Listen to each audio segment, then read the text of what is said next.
শ্রেণীর মুক্তিযোদ্ধার স্বীকৃতি বাতিল। কিভাবে ঘটল এমন সিদ্ধান্ত? আগামী নির্বাচনে সব দলে নারী প্রার্থী 20% রাখার প্রস্তাব। শেখ মুজিব ও তাজউদ্দিন সহ 400 নেতা মুক্তিযুদ্ধের সহযোগী হিসেবে তালিকাভুক্ত। প্রধান উপদেষ্টা জবাব দেন না, শুধু মিষ্টি হাসেন, অভিযোগ মান্নার। এতক্ষণ শুনছিলেন সংবাদ শিরোনাম, এবারে বিস্তারিত। জাতীয় নাগরিক পার্টির উত্তরাঞ্চলের মুখ্য সংগঠক সার্জিস আলম বলেছেন, তাজউদ্দিন আহমদ মাঠ থেকে মুক্তিযুদ্ধের নেতৃত্ব দিয়েছেন, তার মুক্তিযোদ্ধার স্বীকৃতি বাতিল হয় কিভাবে? বুধবার সকালে নিজের ভেরিফাইড ফেসবুক আইডিতে এক পোস্টে এমন মন্তব্য করেন তিনি লেখেন, মন্ত্রণালয়ের কাজ ছিল মুক্তিযোদ্ধার নামে সুযোগ সুবিধা নেয়ার জন্য আওয়ামী আমলে যারা নতুন করে মুক্তিযোদ্ধা সেজেছেন এবং ভুয়া মুক্তিযোদ্ধা তাদেরকে খুঁজে বের করে তাদের মুক্তিযোদ্ধার সনদ বাতিল করা। সার্জিস ফেসবুকে লেখেন, মুক্তিযুদ্ধের শুরুতে ইচ্ছাকৃতভাবে পাকিস্তান সেনাবাহিনীর কাছে বন্দী হয়ে বিজয়ের পর পর্যন্ত শেখ মুজিবুর রহমান পাকিস্তানের জেলে বন্দী ছিলেন। মুক্তিযুদ্ধের পূর্বে তার গুরুত্বপূর্ণ অবদান থাকলেও মুক্তিযুদ্ধ চলাকালীন তিনি সরাসরি মাঠে ছিলেন না। তিনি লেখেন, কিন্তু তা না করে মুক্তিযুদ্ধ চলাকালীন মাঠ থেকে যারা বিভিন্ন গুরুত্বপূর্ণ ভূমিকায় সরাসরি অবদান রেখেছেন তাদেরকে মুক্তিযোদ্ধা তালিকা থেকে বাতিল করার মতো অপ্রয়োজনীয় কাজ কোনোভাবেই কাম্য নয়। তিনি আরও লেখেন, ইতিহাস যেন কখনো ক্ষমতাসীনদের পক্ষের না হয়, ইতিহাসকে ইতিহাসের মতো করেই চলতে দেওয়া উচিত। গণসংহতি আন্দোলনের প্রধান সমন্বয়ক জোনায়েদ সাকি বলেছেন, আগামী নির্বাচন যেহেতু আগের পদ্ধতিতেই হবে, সেখানে নির্বাচন কমিশনের জায়গা থেকে একটি সুনির্দিষ্ট বিধান করা যে আগামী পার্লামেন্টে প্রত্যেক দল থেকে অন্ততপক্ষে শতকরা 20% নারী প্রার্থী দিতে হবে। মঙ্গলবার রাজধানীর ফরেন সার্ভিস একাডেমিতে রাজনৈতিক দলগুলোর সঙ্গে জাতীয় ঐক্যমত কমিশনের বৈঠক শেষে তিনি এসব কথা বলেন। এর আগে রাজধানীর বেইলি রোডের ফরেন সার্ভিস একাডেমিতে বেলা 11:30 থেকে বিকেল 5টা পর্যন্ত বিভিন্ন দলের সঙ্গে জাতীয় ঐক্যমত্য কমিশনের বৈঠক হয়। কমিশনের সহসভাপতি আলী রিয়াজ বৈঠকে সভাপতিত্ব করেন। বৈঠক শেষে রাজনৈতিক দলগুলো পৃথকভাবে ব্রিফিং করে। গণসংহতি আন্দোলনের প্রধান সমন্বয়কারী বলেন, আমরা 100 আসনে নারীর সরাসরি ভোটের মাধ্যমে নির্বাচনকে সমর্থন দিয়েছি। নির্বাচন চাওয়াকে ভারতীয় এজেন্ডা বাস্তবায়ন চায় বলাটা একটা বিপজ্জনক প্রবণতা বলে মনে করছেন গণসংহতি আন্দোলনের প্রধান সমন্বয়কারী জোনায়েদ সাকি। তিনি বলেছেন, বিচার, সংস্কার, নির্বাচন সবগুলোই বাংলাদেশের প্রয়োজন। অবিলম্বে সুনির্দিষ্ট রোডম্যাপ ঘোষণা করতে হবে।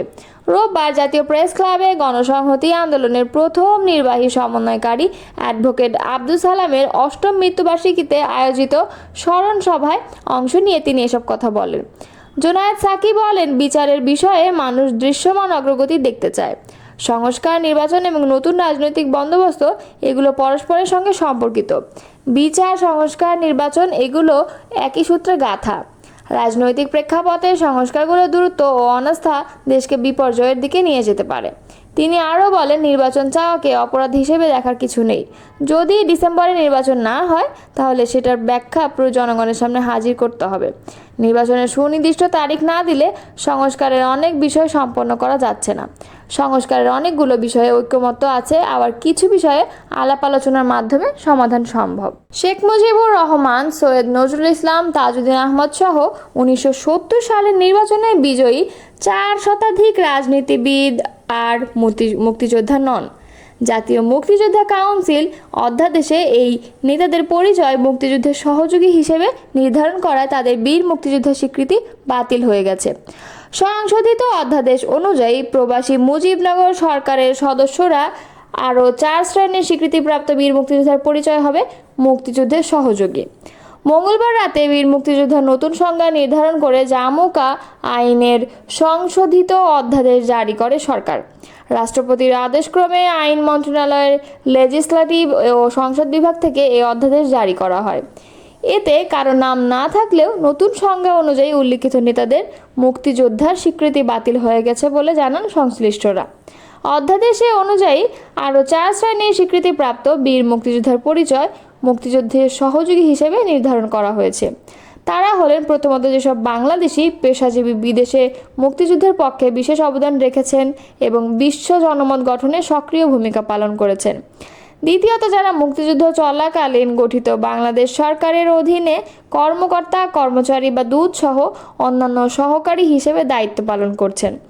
তৃতীয়ত স্বাধীন বাংলা বেতার কেন্দ্রের সব শিল্পী ও কলাকুশলী এবং দেশ ও দেশের বাইরে মুক্তিযুদ্ধের সপক্ষে দায়িত্ব পালনকারী সব বাংলাদেশি সাংবাদিক।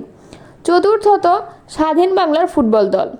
বাতিল হওয়া জাতীয় মুক্তিযোদ্ধা কাউন্সিল আইন 2022 অনুযায়ী বঙ্গবন্ধু সহ প্রবাসী সরকারের MNA বা MPA এবং উল্লিখিত 4 শ্রেণীর সবাই বীর মুক্তিযোদ্ধা হিসেবে স্বীকৃত ছিলেন। নতুন অধ্যাদেশ অনুযায়ী এখন তারা মুক্তিযুদ্ধের সহযোগী হিসেবে পরিচিত হবেন। মুক্তিযুদ্ধ চলাকালীন রাজনীতিবিদদের বীর মুক্তিযোদ্ধার স্বীকৃতি বাতিল নিয়ে অধ্যাদেশের খসড়া গত 15 মে উপদেষ্টা পরিষদে ওঠে।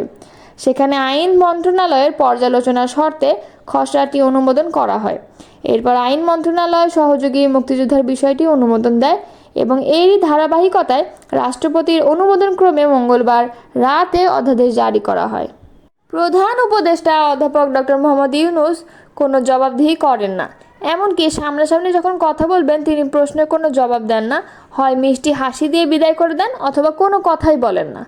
মঙ্গলবার ঢাকা রিপোর্টার্স ইউনিটিতে গণ অধিকার পরিষদ আয়োজিত গণহত্যার বিচার, রাষ্ট্র সংস্কার ও নির্বাচনের রোডম্যাপ শীর্ষক আলোচনা সভায় এসব কথা বলেন নাগরিক ঐক্যের সভাপতি মাহমুদুর রহমান মান্না।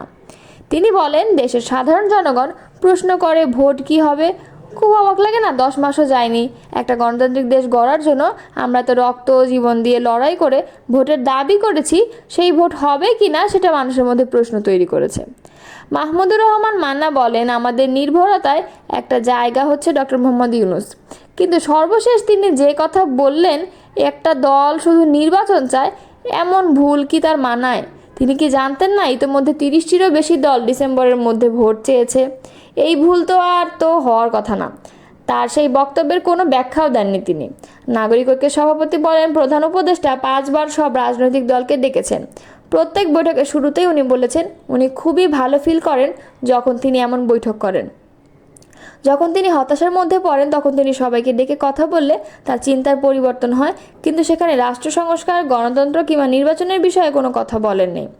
বাংলাদেশ জামায়াত ইসলামের মতে দল জুন নয় ফেব্রুয়ারিতে নির্বাচনের কথা বলেছে বলে উল্লেখ করেন মান্না।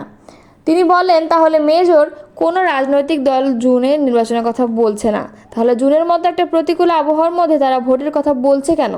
তিনি আরও বলেন, আমাদের বিবেচনায় রাখতে হবে প্রতিবেশী দেশ যারা পতিত স্বৈরাচারকে আশ্রয় দিচ্ছে, মদত দিচ্ছে, খুবই অ্যালার্মিং বিষয়, পুশিনও চালাচ্ছে। পুশিন একটা সময় যুদ্ধের পরিস্থিতি তৈরি করতে পারে। পুশিনের বিষয়টি মাথায় রেখেই রাজনৈতিক নেতাদের কথা বলতে হবে। বিশেষ করে ক্ষমতায় যারা আছে তাদের আরও বেশি দায়িত্বশীল হতে হবে। গণ অধিকার পরিষদের সভাপতি নুরুল হক নূরের সভাপতিত্বে এবং সহসভাপতি ফারুক হাসানের সঞ্চালনায় অনুষ্ঠিত সভায় আরও বক্তব্য দেন বিএনপি স্থায়ী কমিটির সদস্য সালাউদ্দিন আহমদ, বিজেপির চেয়ারম্যান আন্দালিব রহমান পার্থ, খেলাফত মজলিসের মহাসচিব মাওলানা জালালউদ্দিন আহমদ এবং গণ অধিকার পরিষদের সাধারণ সম্পাদক রাশেদ খান।